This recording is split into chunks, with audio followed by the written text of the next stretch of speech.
Okay, so there are many kinds of different drugs in the world. Many have negative health effects and health risks as well as side effects associated with them.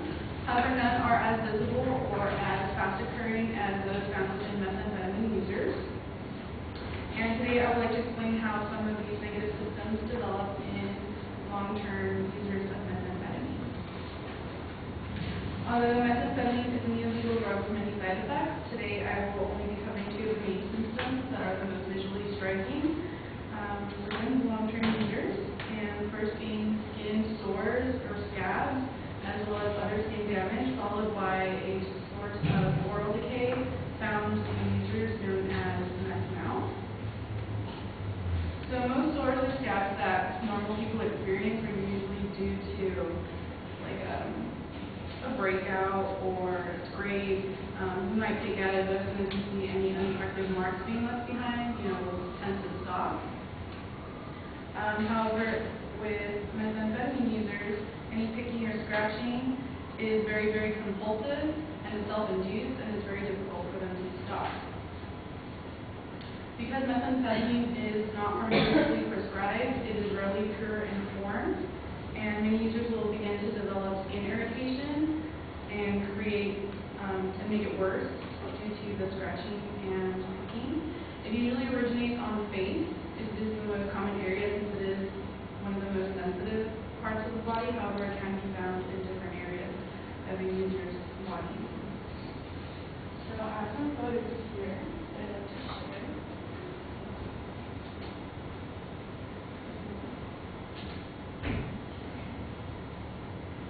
So as you can see, this is a user that has been, most of these photos have been taken from sheriff's department. People have been arrested for possession of illegal drugs or demeanors. And this is a before and after picture. As you can see, there's open sores and scabbing. This is only 3 months after use.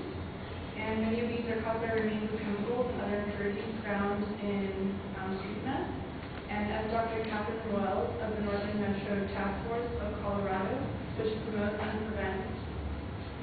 the prevention and awareness of drugs, explains that the body's natural reaction is to try to eliminate the toxins that are ingested when methamphetamine is taken, and users will experience itching when these toxins reach the surface, so we're trying to get rid of all of the toxins that shouldn't be in their body, and it leads to irritation that leads them to scratch and create open sores. Another skin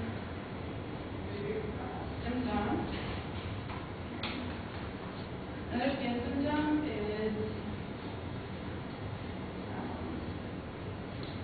is rapid aging. Because methamphetamine causes dehydration and malnutrition, it can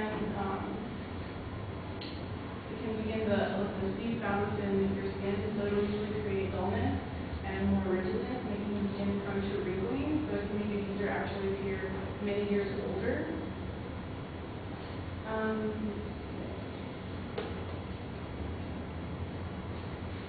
So following the usual itching or scratching sensations that they feel due to the discomfort, there's also a period of delusion and sensory experience that most users experience due to the use of the drug, and they term it as meth buzz. And this is an experience that a user has in their mind that they also experience in their circulatory system because the drug affects the central nervous system. It's an idea that they have like these little bugs inside their skin and it's eating away at them, and they'll develop a paranoid feeling and they'll tend to scratch even deeper, trying to get them out or just to make them stop. And so that's what the compulsion comes from. They'll just be digging deeper and deeper, creating these open wounds.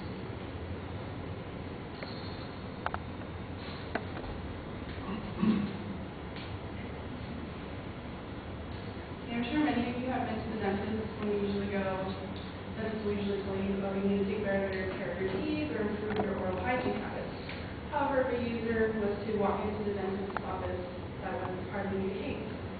One of the second symptoms that long-term users will tend to develop is an oral decay called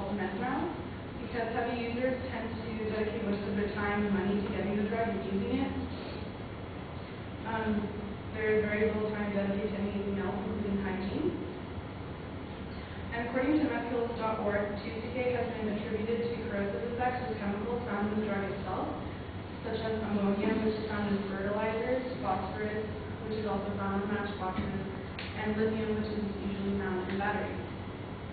These chemicals tend to erode a tooth's protective enamel coating, weakening a person's teeth.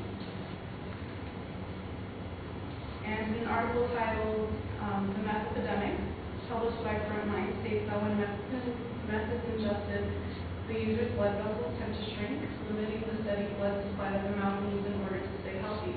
With repeated shrinking, vessel dieting oral tissue begins to decay.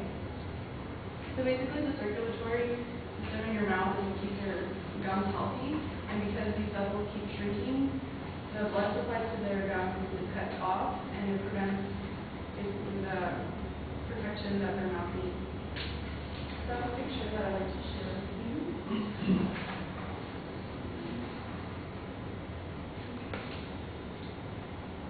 This is a picture of a long-term user. I believe they've been using for 4 years. As you can see, there's teeth staining, the gums are receding. No teeth have fallen out. However, that is another side effect. Loss of teeth or fractures is very common due to the weakening of the teeth. There's nothing that's supporting nutrition. And meth users are also very prone to grinding their teeth, as well as clenching their jaw, which can actually cause their teeth to move, so these people are very crooked. And there's no teeth loss yet, but they're very prone to it. That one's actually fractured on the end of the right-hand side.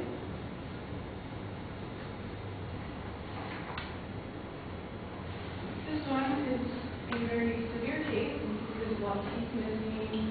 The gums have irreversible damage. There is no way that this symptom has been found to be cured. All they can do is just maintain whatever they have left as best as possible. And although these side effects apply mostly to long-term users, many short-term users can also experience or develop mild cases of these symptoms, just as the first picture. Staining of the teeth is most common, as well as the dryness of the mouth.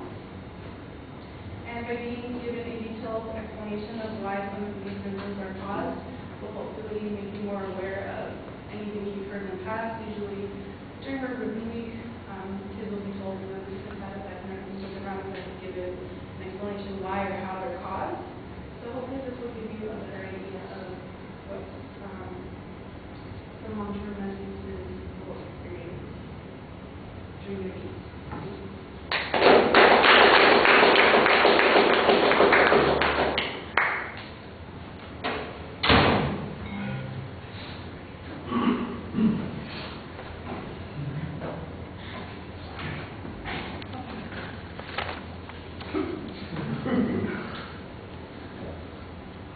So Lauren, what did you think?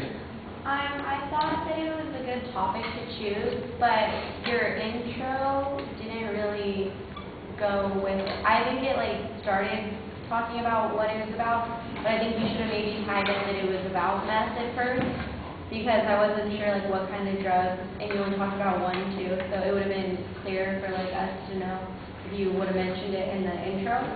You made good eye contact throughout the presentation, and your visuals were really good. They related really well to your topic, and they were interesting to look at.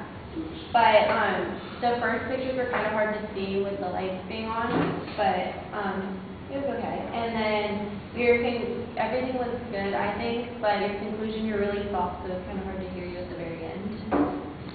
Okay, let's start with the presentation thing, since you mentioned it, and I think that this is a problem that a lot of people have, and we'll see it occasionally, and I'll remind folks about it because we're going to be doing the delivery speech. We're going to get started on that next time. It's tough trying to adjust for the room because of the echo, and you sometimes feel like I don't want to raise my voice too much because I hear that echo coming back, but you need to project a little bit. This is a big room, and your voice is not going to carry, it's going to bounce off the walls, and if you want people to focus on what you're saying and not the echo, you need to project a little bit. So that's a complication here. And when you get to the end of the speech, I know you're trying to signal that you are coming to the end, but your voice drops off and it just feels like it's You disappeared. It's like the fade out on a record, you know, then it just gets quiet. And then the DJ comes in and says, so, that was the new one from, you know, you need to do something that gives you more control over the end of the speech rather than the voice dropping. So that's a little bit of an issue. The introduction is the other spot where I had a couple of issues. I think that you need a more interesting attention device. The topic's identified, we know what it is, but it's not in a very interesting way. Your goal was very clearly stated. I appreciated that. In fact, you had a pretty good preview. I think you could do something to talk about justification for this, how widespread these dangers are, how typical they're becoming, whether or not this use is rampant, you know, those sorts of things. And in particular, if it's in specialized groups or communities of people, that would be something to watch for and give us a little bit more justification. But once you get to the content of the speech and the visuals, I think you do a slamming job. I mean, everything is defined really well. You've got very clear explanations. You have source citations that you're giving and are integrating into your explanations effectively. The visuals go fine. You know, maybe turning off that one middle light would have sharpened up the images a little bit, but I didn't have a big problem sitting as far back as I am and being as old as I am and having to wear glasses. I could still see what was going on, and I wish I couldn't in that last section because the mouth thing is just creeping me out. You know, it's just tough. I think it's very sad to think about people's lives going to hell in a handbasket that way.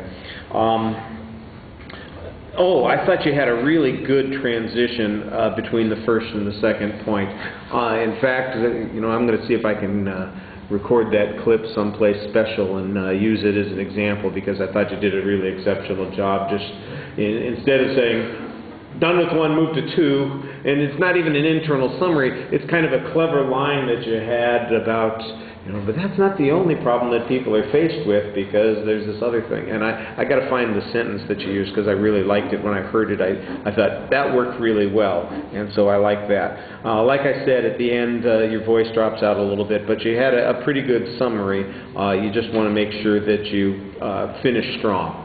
All right. Thank you.